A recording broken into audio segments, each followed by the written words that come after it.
So, Ihara was linked. Yeah, he walked past the ticket gate at 7:43 a.m. This was confirmed by the security tapes as well as when he swiped his transit card. After that, he wandered the platform an entire hour ogling women. He spent that long choosing a target? Yeah, sick, isn't it? And the security camera that caught him would be... that one? That's right. Anyhow, at 9:06 a.m., Ihara... She's the one in the pink cardigan and white skirt? Yeah, Yui Mamiya, an office worker and mother of a 6-year-old boy. The two of them show up on the train's interior cam as well.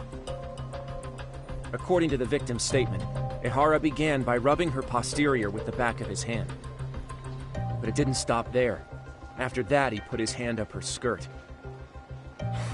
Pretty sickening.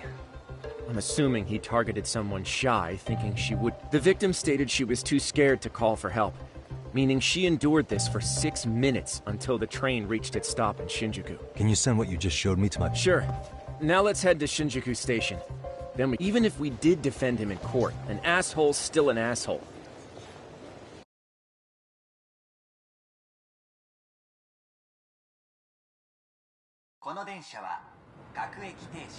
Looks like we're getting close to Shinjuku. The train's pretty light right now, but it was packed during the crime, right? Oh yeah, the car occupancy at that time of day can easily reach 180%. And Ihara should have been standing roughly where I am.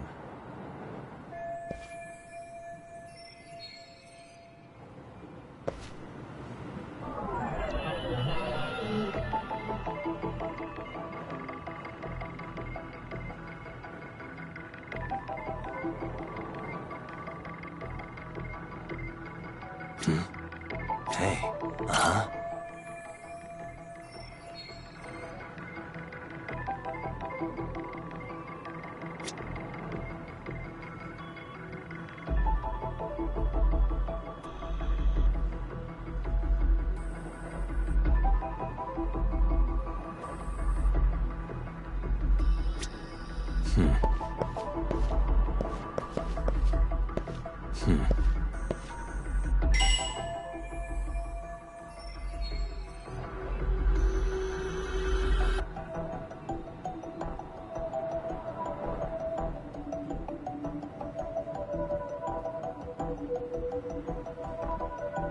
What the...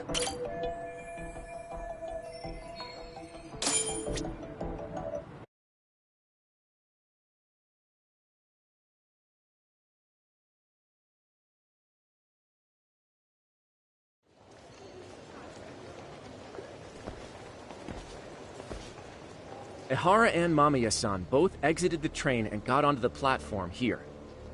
But right before that, Mamiya-san suddenly grabbed Ihara's wrist and yanked his hand out from under her skirt. That's when she got a good look at her assailant. So without a doubt, she saw it was him. Yes, and there were also traces of her garments on his hand during evidence analysis. Anyway, after being grabbed, Ihara wrenched himself free and took off at a sprint. See, here he gets off the train and bolts across the platform. And Mamiya-san chases after him, asking people around her for help. Ah, this is what they kept looping on TV. Yeah. And honestly, with all this evidentiary footage, defending him in court was a lost cause. Was there any security footage that wasn't aired on TV? Sure, take a look around you. There's more than just one camera pointed at us. They're practically everywhere. Oh, yeah. As for what I was saying earlier, Ihara was finally tackled right in front of those stairs. Oh right, I have a diagram of the platform to show you. So Ihara gets off the train here, and then gets apprehended here. How far apart is that? Roughly 100 meters. Both he and the victim were weaving their way through the crowd. The whole scene was very chaotic. Even after Ihara was caught, the train was stalled 20 minutes until the area was deemed safe. Hey, you think we could get the positions of all these cameras and where they're pointing penciled in? Good idea. Let's check each camera's position as we walk over to where Ihara was detained.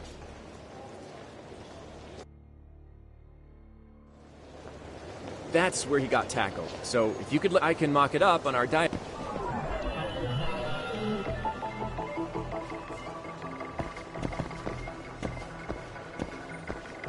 Suspicious.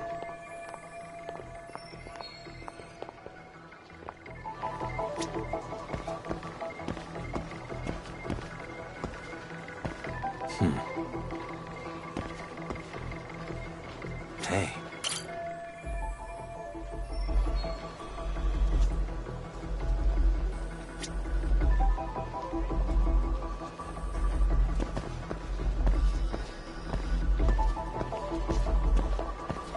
Suspicious.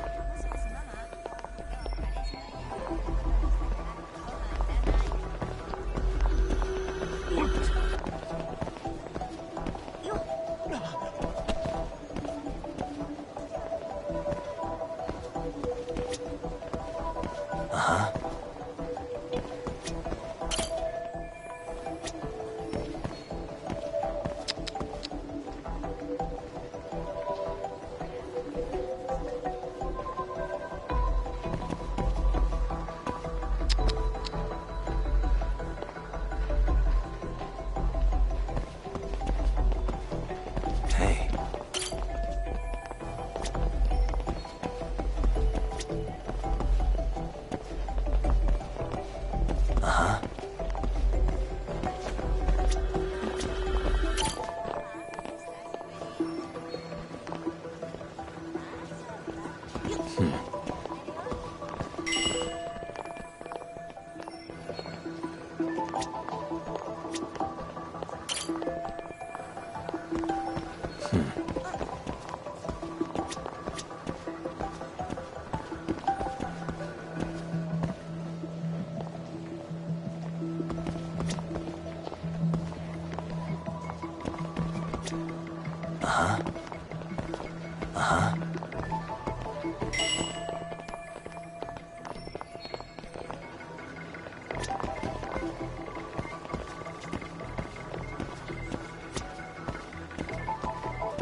What the?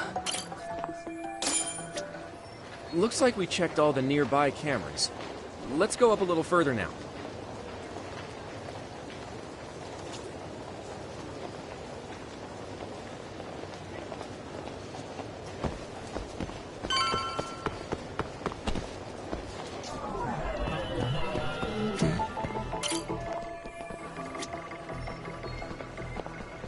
Suspicious.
suspicious.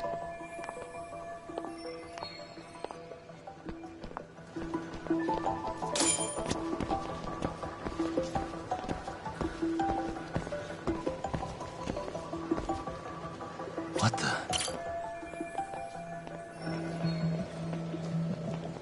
Looks like we checked all the nearby cameras. Let's move on.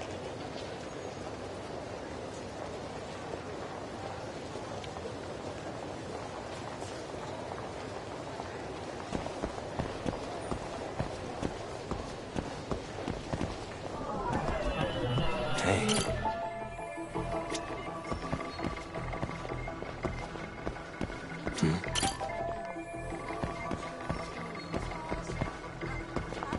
What the?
Suspicious.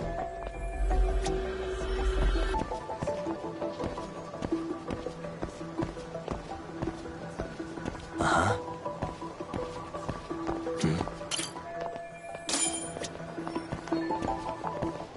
Okay, looks like we got all the cameras.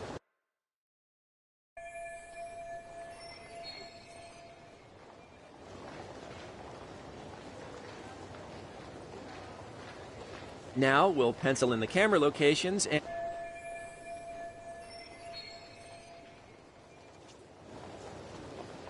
Hey.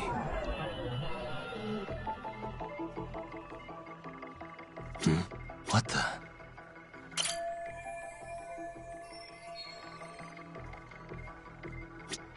Hey.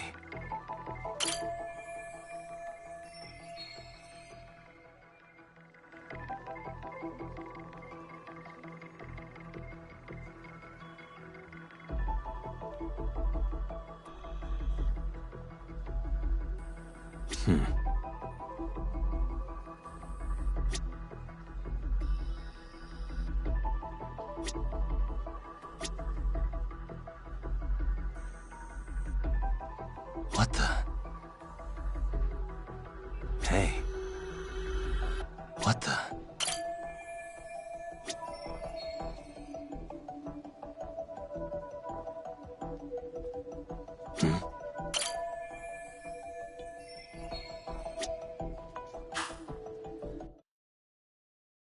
So this was the general situation when Ihara committed his crime. What do you think, Yagami-san? Anything of note? Do you think Ihara and Mamiya-san were riding the train pretty frequently? Oh yeah, Mamiya-san commuted by train. Same goes for Ihara, actually, but he was off that day. So Did he ever say why he wandered around the platform for an hour? he said the thought of his wife had him flustered and he couldn't force himself to board the train. He always had an excuse ready for anything you asked him, including the harassment charges. He pled not guilty, but the evidence said otherwise. There wasn't a single argument we could make in court to establish reasonable doubt. Safe to say he did it. But on the same day, he knew his son's bully would be murdered in Ijincho. Pretty clear it wasn't a spontaneous need to grab some ass.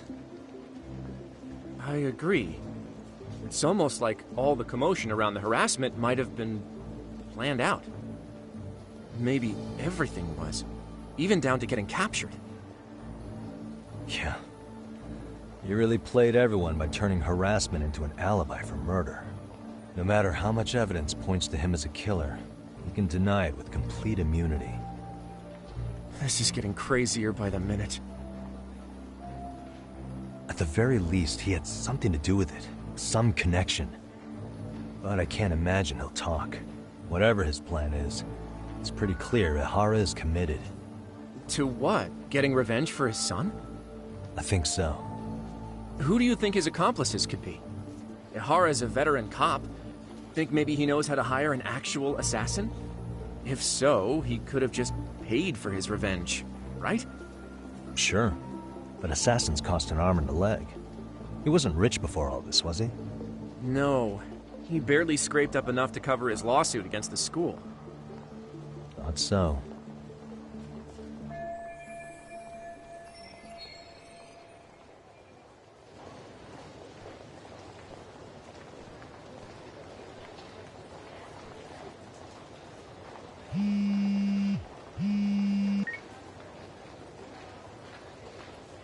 Hey, it's Shiosaki.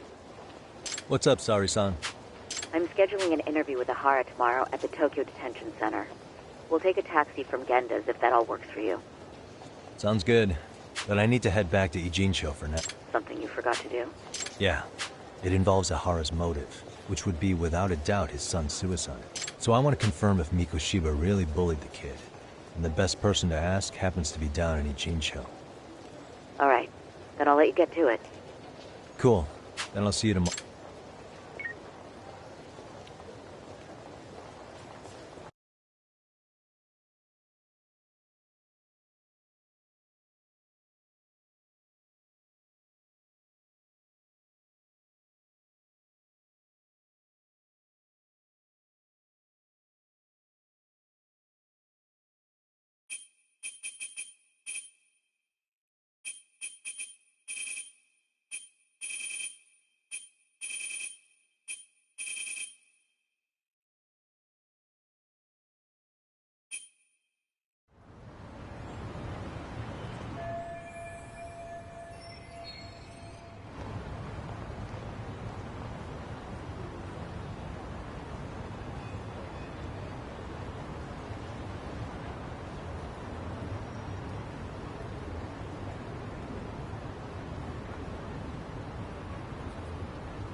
らで頑張って乗り越えようよ。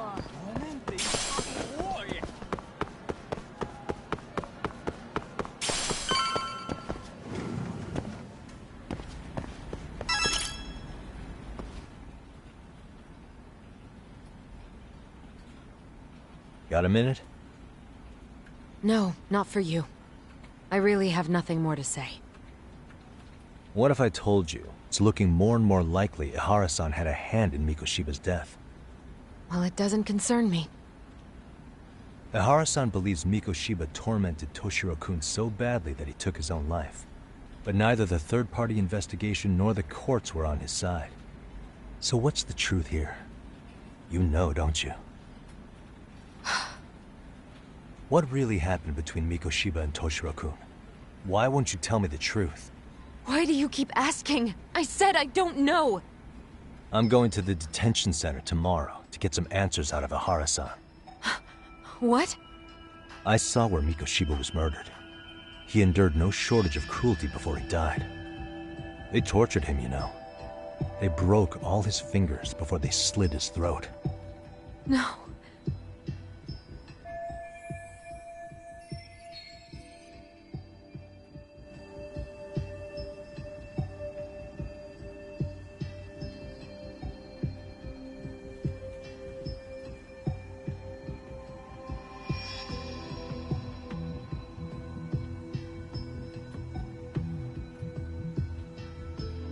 'And somehow Ihara-san knew Mikoshiba would be killed on the day he got caught for groping. It's like he did it to prove he had nothing to do with the murder. But maybe that wasn't his real objective at all. Huh? I think he wanted to signal that he'd finally avenged his son. The body belongs to a guy named Hiro Mikoshiba. 4 years ago, this man took my son from me by driving him to commit suicide. If I'm gonna face him tomorrow, I can't go in without some ammunition. So, 4 years ago, did Mikoshiba bully Toshiro-kun or not? That's all I want to know. My answer won't change. There's no evidence Mikoshiba-kun did anything wrong. Are you sure about that? Take a look at this. That's...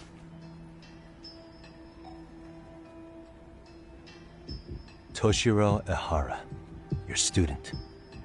Imagine that he's listening to what you're saying now. If you can look at him and say Mikoshiba played no part in his death, I'll leave you alone. In fact, you'll never hear a word from me again. So which is it?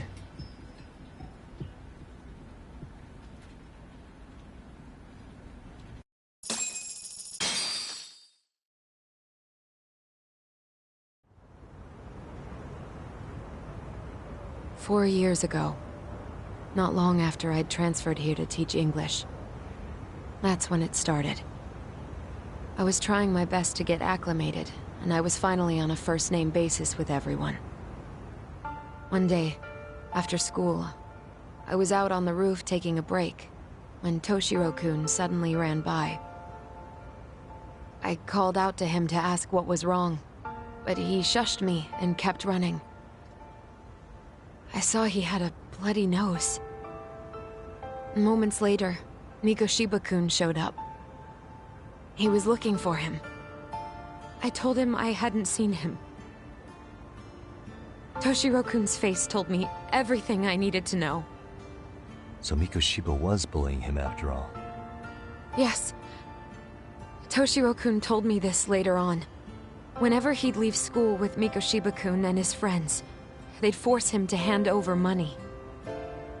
At first, they'd try to pass it off as a joke. They said since he lowered the class average on tests, he ought to buy them all drinks as an apology. And Mikoshiba-kun, he was having too much fun with it to stop. He started offering tutoring sessions to Toshiro-kun. Only so he and his crew could extract their tuition from him. They'd even break into his house while his mother was at work and take the money she left him for dinner. And if he couldn't pay, they'd beat him up at school or make him grovel in the bathroom. Didn't anybody see what was really happening? The teachers either saw nothing or turned a blind eye. Few students knew about it, though. Anyway, I ended up relaying everything Toshiro-kun had told me to those boys' homeroom teacher. Mind you, this teacher had tenure, title, and years of experience under his belt. Do you know what he told me? He said not to cause a commotion because those boys were about to graduate. Why does that not surprise me? To be honest, it was hard to paint such an outwardly model student in a negative light. There was also no hard evidence to support Toshiro-kun's story. But someone still should have stepped in to help. If only I'd understood that at the time. You tried. The only thing I tried was to keep an eye out for him.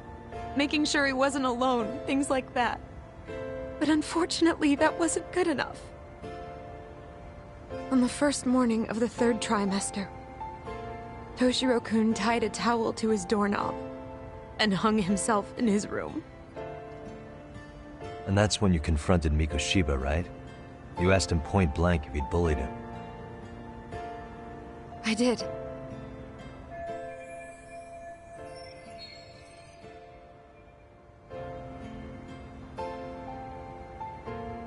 Mikoshiba-kun pretended to know nothing.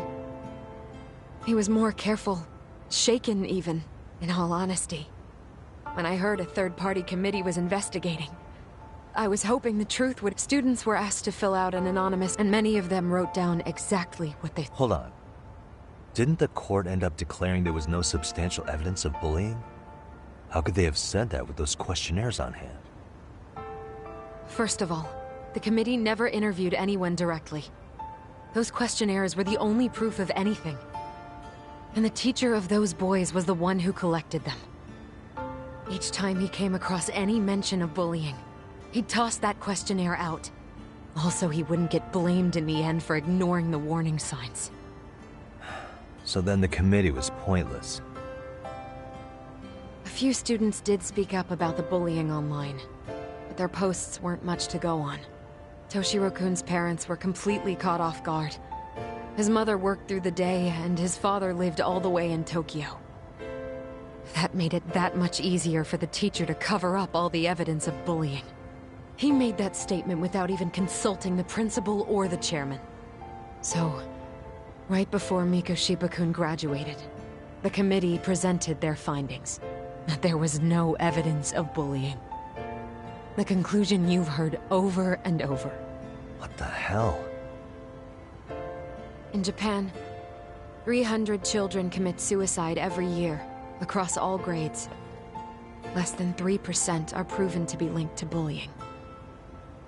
Toshiro-kun's case ended up like that too. But Ehara-san wasn't satisfied with those findings.